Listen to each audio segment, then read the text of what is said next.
for a new national minimum wage has been on for several years, and the uncertainty of an average Nigerian worker to receive 30,000 naira as the minimum seems to be disturbing. Hello and welcome to Labour Lens. I am Sharon Ijason. The conversation continues in a moment.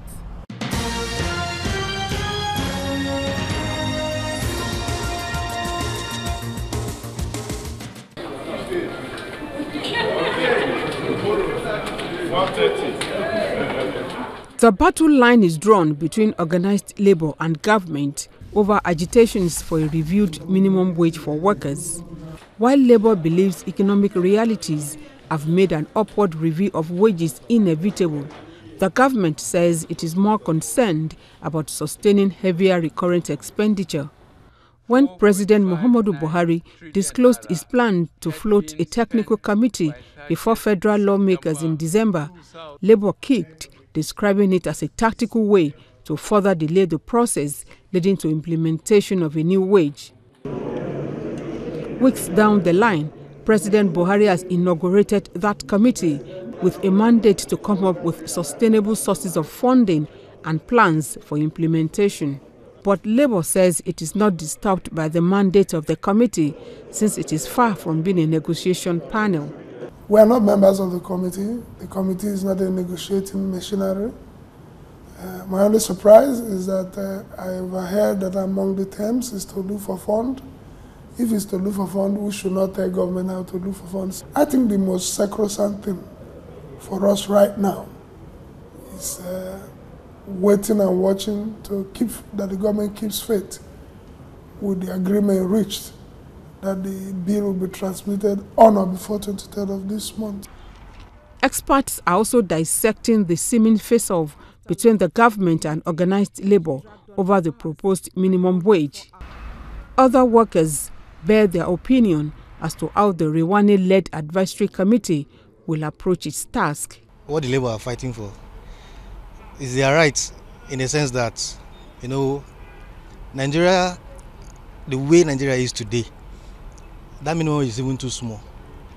For the president to even look for fund elsewhere, I'm even surprised.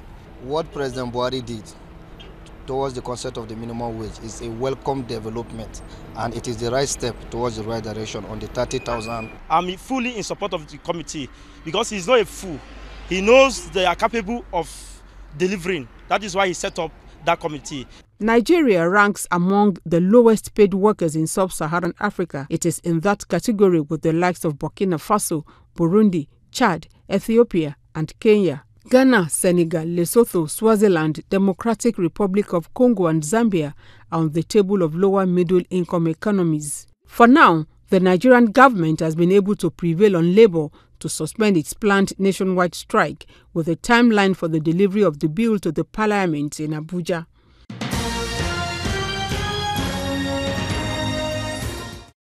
Inadequate funding, dilapidated infrastructure, lack of modern equipment, and the rising rate of infant and maternal mortality. The list of challenges facing Nigeria's healthcare sector goes on and on. The National President of Health Workers Association believes that professional administrators must be made to manage health facilities. Where health management was removed from hospital administrators to medical doctors, then the tide started changing and it started nosediving to where we are. So until we revert back to where professional health managers begins to manage health institutions, especially the public health institutions, we can't get it right. The issue goes beyond administration. Inadequate funding is also a major challenge. Nigeria's budgetary allocation to the healthcare sector is one of the lowest in West Africa. Health workers see this as a sign of lack of commitment by the government. The managers of the health system is privatization, PPP and all whatnot. PPP is failing in places, but that is what they are trying to import into the health system without getting the cognizance of the fact that the purchasing power of the health, the citizenry here is not strong enough to allow government to pull its hands off health financing. Until this country manages and sees health services as service to the poor, we won't get it right. The occasion is the commissioning of the union's office in Gombe, but the priorities of the labor leaders are improving the welfare of their members and for Nigerians to have better healthcare delivery. For the union makes us.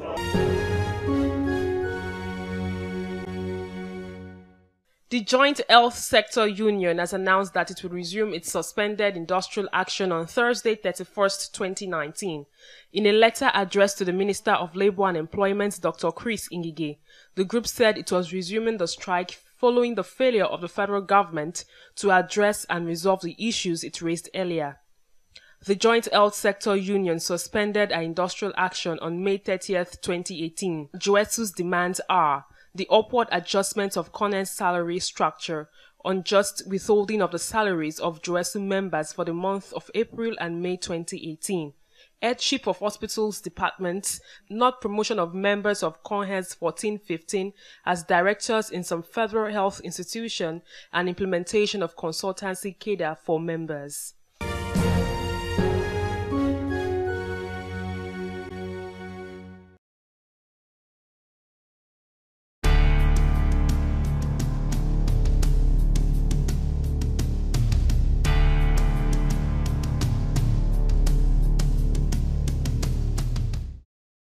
On the Profile Interview segment this week, I will be speaking with the Director General of the Nigeria Employers Consultative Association. He will be giving us insight on the social, economic and labor issues in the country. Take a listen.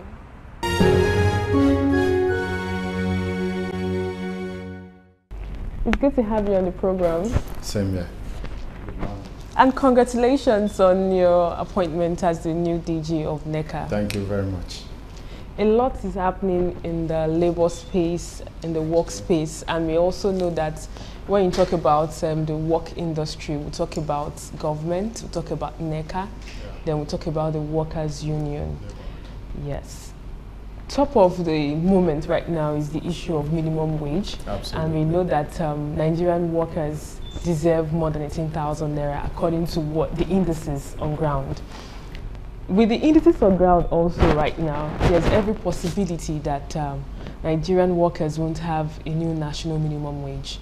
This is because on the 23rd of January, when the President wants to submit the tripartite committee report, on the 24th of January, we are going to have the National Assembly closing for electioneering process.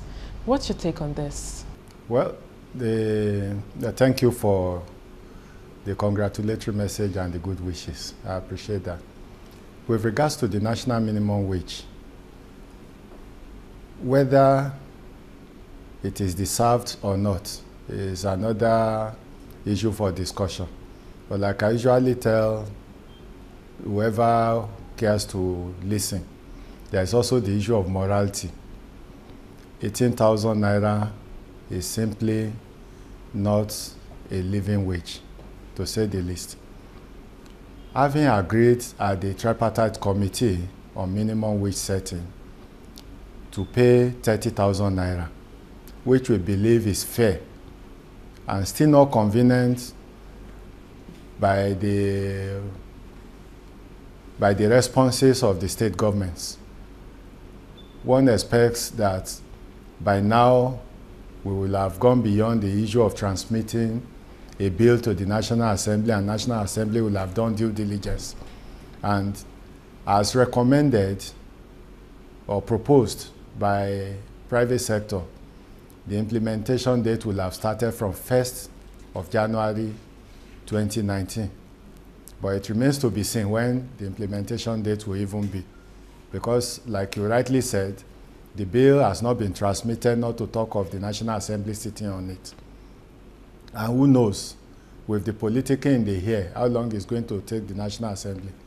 But they have given their word that they find a way of fast-tracking and delivering on passing the bill as soon as it gets to them.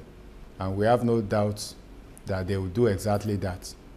If they want to make it happen, of course, even through committee works and the executive sitting, they can make that happen.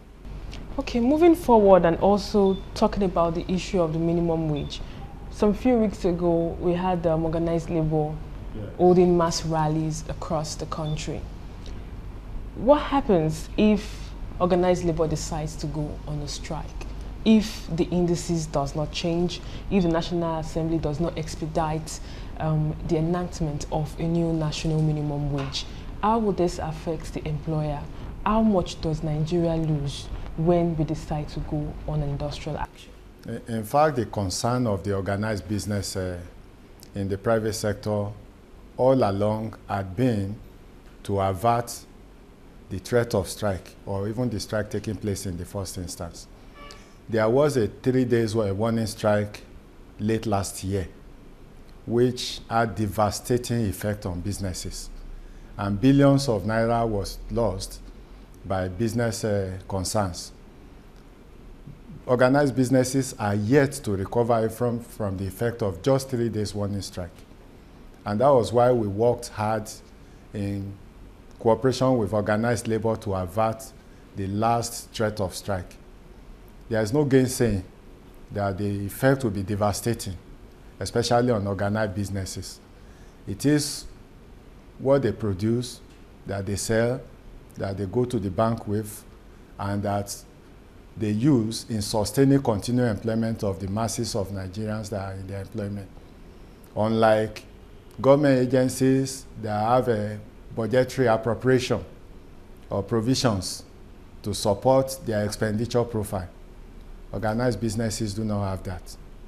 And it's just unthinkable what damage will be done, especially thinking of the fact that we are in a very fragile economy that's just recovering from recession. And there is also that risk of slipping back into recession if we should have another strike. And it's not an empty speculation. It is very real. And of course, it's not just organized businesses that will be affected. The entire Nigerian masses will be impacted adversely one way or the other. And of course, the issue of the high rate of unemployment. It's not unlikely that many more will join the labor market. That's the unpleasant scenario, but it's the truth that we have to face. So, and that is why NECA, as representative body of organized business, has actually been pleading and lobbying both government and labor for everybody to play their own part to ensure that they entrench industrial harmony and avert whatever industrial disharmony could result from any strike or disagreements or industrial disputes. From what you said, it's obvious that the issue of unemployment is a big problem that Nigerian workers are faced with, especially the youth. It's either you're underemployed or you don't have a job. Professionally, is there any advice you can give to any government of the day in terms of getting it right, in terms of engaging people, be it skill-based or be it a regular office work? We commend government's efforts at creating employment, but we are stressing for the upteenth time that the issue of focus on white-collar job is not the way to go, it's not the solution. And we keep saying that from research and study out there are jobs and there are vacant positions, especially in many untapped and underdeveloped areas. However, we do not have manpower that has the requisite skill to fill these particular positions or gaps that are in the labor market. And that was why NECA, in partnership with relevant bodies, have deepened their intervention in technical skills development projects. Because we discovered that once you are able to scale up the skills of these youths to be able to fit into available job spaces, it has the tendency of reducing massively the unemployment scourge in the workspace. Now, the intervention of NECA and ITF, for instance, in technical skills development projects is limited because of the scope of funding that's available. And we've called on government that the federal government could take it as a pilot scheme and enlarge and expand it, adequately fund it to ensure that more skilled labor are provided to fit into industry and plug the gap to make our youth employable. The second aspect of it, which NECA is also strengthening, is the issue of encouraging our youths to be interested in becoming entrepreneurs in their own right. And because of that, we had instituted or started a program that we call NECApreneurship, which is an online solution to train youths to be entrepreneur-minded and to also not only be gainfully employed immediately after their formal education, but to also graduate into being employers of labor. And with all these concerted efforts, we believe we are contributing our quota in tackling the unemployment problem. In a recent release by NECA, NECA has expressed its dissatisfaction or its concerns or concern over the increase in the nation's debt burden. What are the implications of this? Well, the implication is far-reaching because from the budgetary proposal of government for 2019, which has been sent to the National Assembly, debt servicing alone takes 12.140 trillion naira, while capital expenditure takes 2.031 trillion. In other words, what is being voted to service debt, 2.140 trillion, is more than what you spend on capital expenditure. This is very unhealthy. That's the first implication. In other words, there is no way you pay lip service to developmental projects which will also impact directly in the life of the ordinary citizen without applying adequate capital into it. Rather, you discover that a larger chunk of the budget is going to debt servicing. That's one. The second one, which is also of concern, is that even traditionally, you work to leave resources for your generations to come, not to pile up debts and allow them. It's like a sense of irresponsibility to create problems for the future generation. And we think this is also unethical and unhealthy. However, what government has said, which we agree with, is that yes, all the foreign loans that they are sourcing or bonds that are being floated are to provide critical infrastructures which will last into the foreseeable future. This is productive.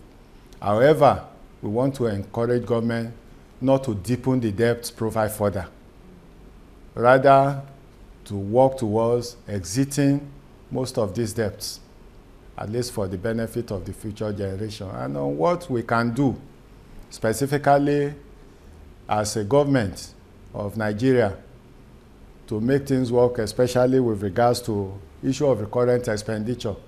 Because when you look at the budget proposal as well, the recurrent expenditure is huge. While you have 2.031 as your capital expenditure, recurrent expenditure is a whooping 4.040 trillion. And what comes to mind readily is the cry of NECA over the years that government should reduce the cost of governance. And no tangible effort is being made towards this. And governance is a continuum. We know the last administration set up the Orosaye panel that advised on the merger of some ministries and the scrapping of some parastatals who are performing duplicating roles.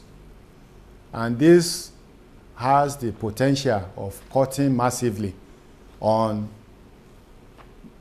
government spending on governance. And we expect government and we urge government to look in this direction to see that they implement such laudable programs that will cut on the massive cost of governance. And there are several other frivolous expenditures to the, well, just look at the breakdown of the budget.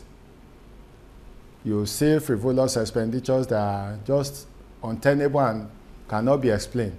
That you believe that if government does due diligence, they will eliminate unnecessary wastages. Talking about the budget, which you just mentioned about, Yes. the 2019 budget, have you seen it? Have you accessed it? The proposal, yes. Yes. Yes. What's your take on it? Do you think it's going to solve our economic problems? Well, the first observation is even that the benchmark, the indices upon which the budget is premised, some of them are faulty. If you benchmark your oil price on $60, and even as we speak, oil prices has dipped below $60, and your budget deficit already, even if oil price performed at $60, the budget deficit is already at 1.853 trillion naira. It means it's going to be more deepened, and you don't plan to fail. Ab initio, even before you start implementation, you are already seeing traces that, look, this is a budget that may actually not perform. So, but the good thing is that implementation has not started. Even the budget has not been passed by the National Assembly. Both the National Assembly and the Executive should come together and take a look at the indices to say, okay, because the chunk of the budget, especially the oil income that is being expected, oil revenue is 3.70 trillion, which is not realizable if the price of oil continues this way. We expect government, both at the legislative and executive arm, to come together to do realistic indices and look at all these variables and realign to make sure that we have a realistic budget.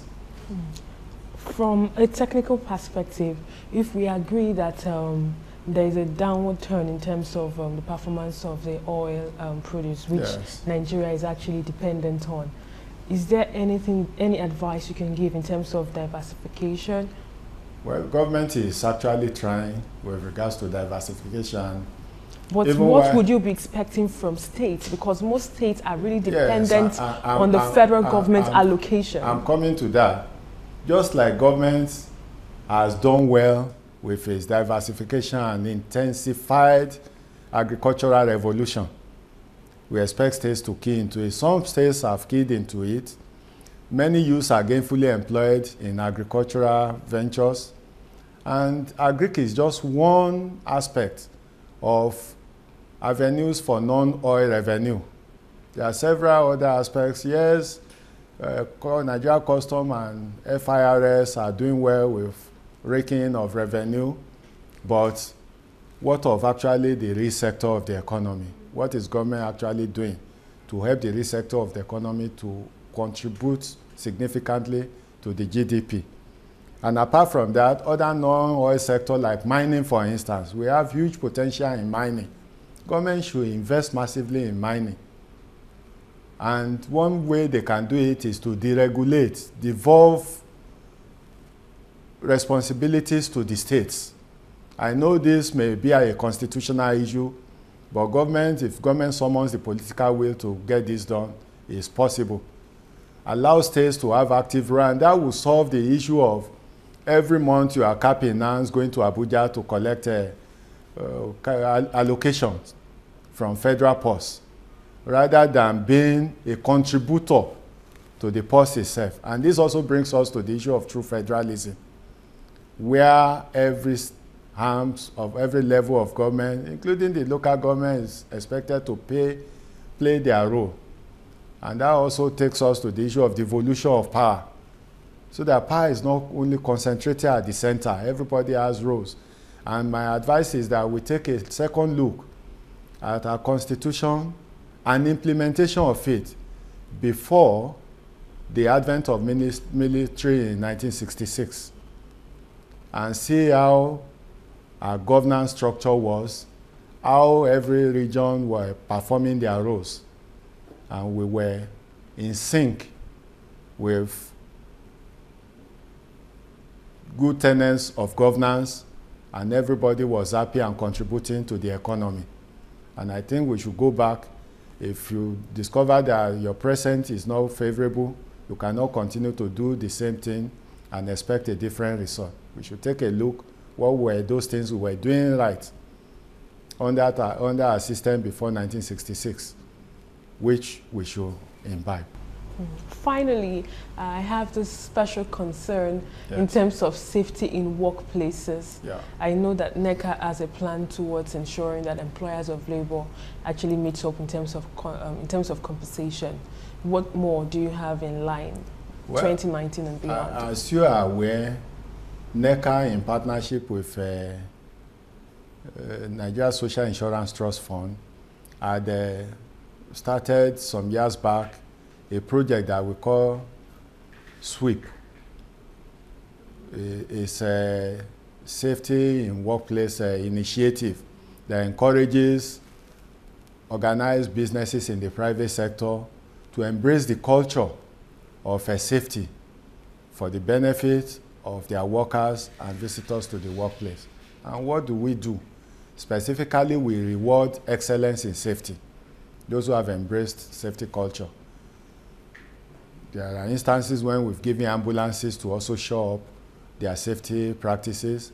We give safety infrastructures to those who have gaps in their safety culture so that it can help them meet all those needs that will ensure appropriate and adequate safety in the workplace.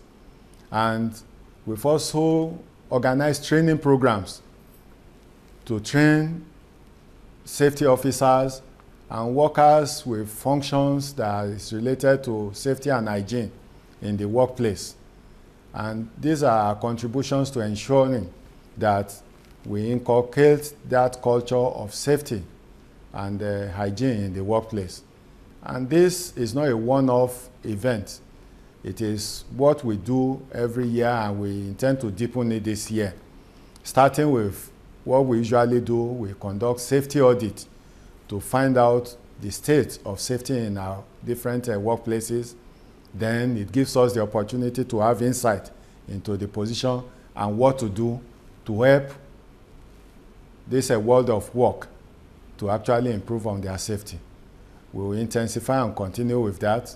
We are doing this in partnership with the NSITF, and we are also carrying along the Inspectorate Division of the Federal Ministry of Labor that we are using for the purpose of auditing the workplace. Okay. It was an interesting conversation I had with you. Thank you very much. It's my pleasure. And that's all we can take on today's edition of the program. Join us next week for a fresh edition of the show. I am Sharon Ijason. Thanks for watching, and remember, labor creates wealth.